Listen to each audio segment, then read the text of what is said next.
Hey everybody, how's it going? Today we have an Xbox that we're looking at. So I got this on eBay for like 20 something bucks. And basically it won't read any discs. So I didn't do anything to it. We'll just power it on.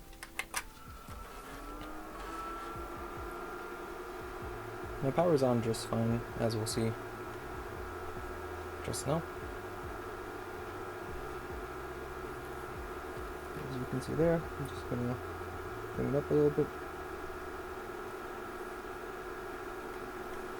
So it works just fine there. But if we just grab a controller, if we plug in a controller, I mean it also does sound kind of loud, didn't really realize that.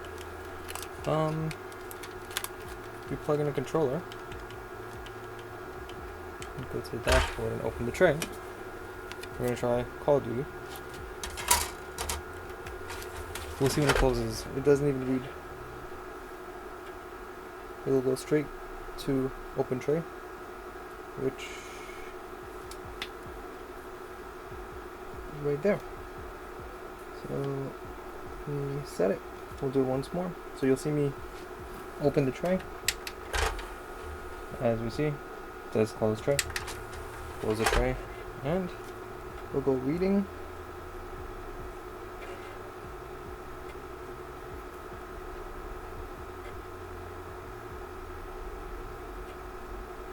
And I can hear it trying a little bit, but not that much, and then open tray. So what we're gonna do is zoom out a little bit. I got this on eBay, which is a laser. We're just gonna swap out the laser on the console, and we'll see if that works. Alright, so these are gonna be the tools needed when repairing your drive. So, Torx T10 screwdriver.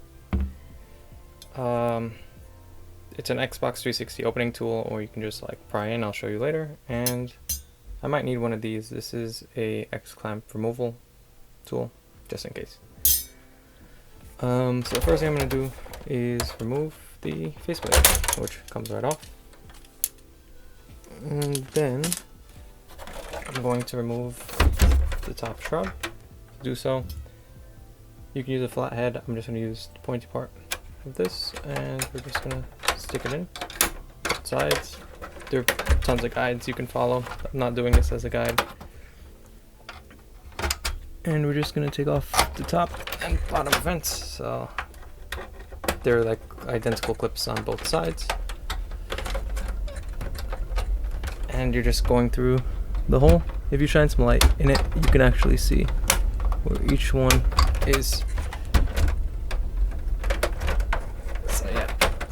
So I just got caught. So boom and boom. Top clip off. And the same for the bottom.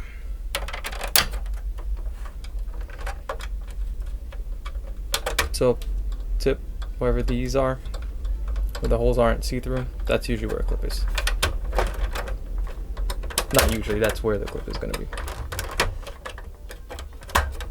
Boom and boom. So this is where it's going to get tricky. We're going to need to open these 4 clips and lift the back. So take my finger, and I'm going to push on it while I'm doing it. And usually do the warranty sticker, but since it's off eBay, someone probably took the warranty out. And we're going to do the same for the back. Oh, interesting. Gamestop. So this is going to be very interesting on that side. And in case you want to know, this is a Jasper, which is usually the best fat consoles. So basically you have to get in these notches. 1, 2, 3, 4.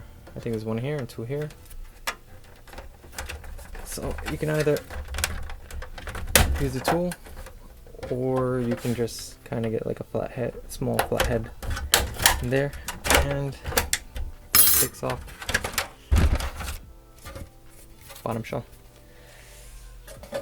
This will be very fun. So if any of you know, X clamps are removed, which means probably a prior repair. I took off DVD, eject button, you just pull it off.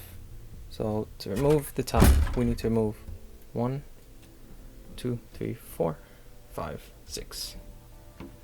So let's do that.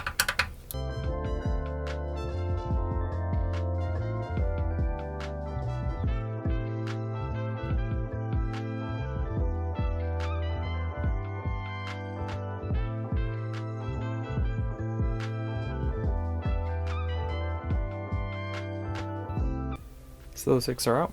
Top is going to come right off. So we flip it. And boom. Top shell off. We want to focus on that. So we can just lift it. And there should be 2 plugs. One for SATA and one for power. And this is interesting. This is why our fans are loud. So Gamestop spliced the power cable to give the fan 12 volts for it to run faster, thinking that would fix if this did have red ring. There's also some tape left there, same thing. So yeah, this is also kind of what you get with GameStop when you buy a console, in case if anyone was wondering, but that's not what we're here for. So this is our DVD drive, and we actually do need a Phillips head screwdriver. So remove 1, 2, 3, 4 screws.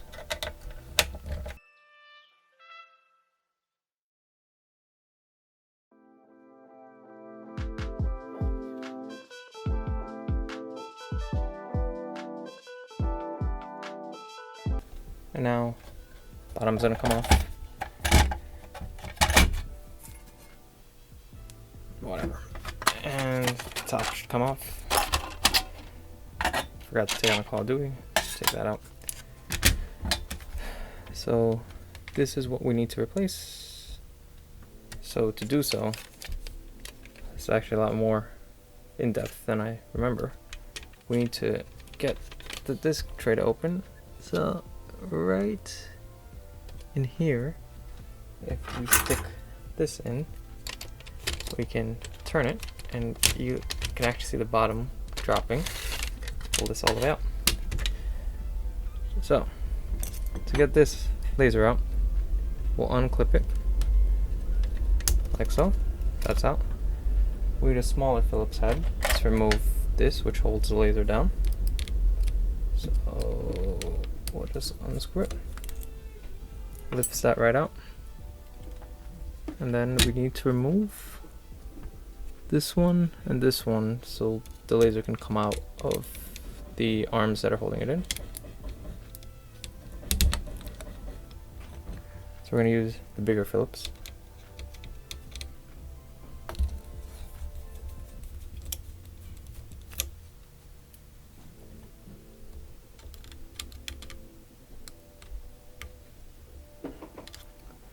Someone was in this drive, so the screws don't even match up. So this one doesn't match with this one, so I'm gonna have to use the smaller one at the bottom.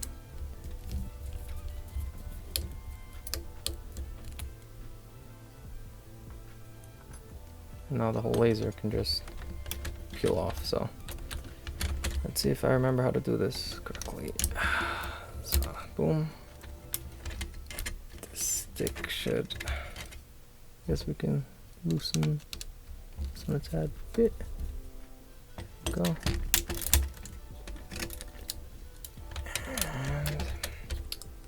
I didn't want to take this one off, but might as well. Oops. 4. It's kind of stiff, I'm not sure why. Actually, I do see why. The screw down here that also needs, there we go. Now, there we go.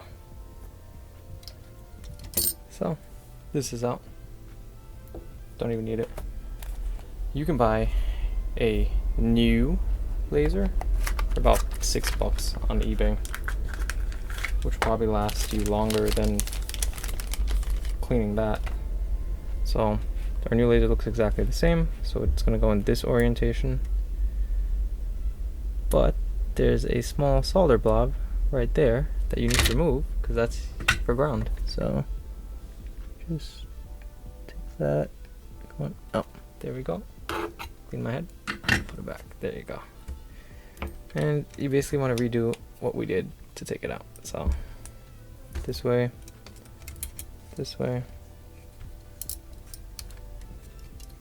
you know, the whole jazz, and we'll speed it up.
Let's put it back. So SATA and power.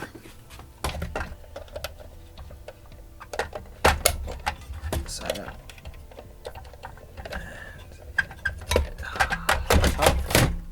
and there we have it. Should be back together. Should be working. This is all we changed. A little bit of elbow grease. So let's switch angles and power it on. Alright, so I haven't put it all back together yet, but I think now is a good time to test it. So I'm just gonna pull that off to power it on. Still gonna be loud because I didn't do anything else. But as you can see there, it's powering on. It's gonna come on the screen. There we go. Remember, all we want is for Call of Duty or any game we try. Simply boot. And if it does, that's a success to me. So I'm plugging in my controller. And open the tray. Over there. Call of Duty 4. Close the tray. And let's see what it says over there.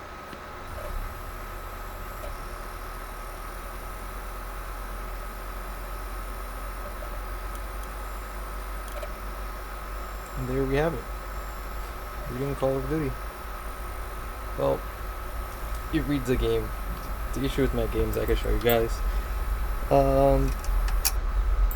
So if we look at the disc, it's like really scratched up badly, but the console is going to read it because that's usually the sign of it reading the disc, but the disc is so scratched up that it doesn't recognize it as a 360 disc essentially. But if you guys thought this was useful, give it a thumbs up, like, comment, subscribe. If you have any questions, I can gladly answer them. If you don't like it, don't do any of that. Other than that, thanks for watching this video, and I will see you guys in the next one.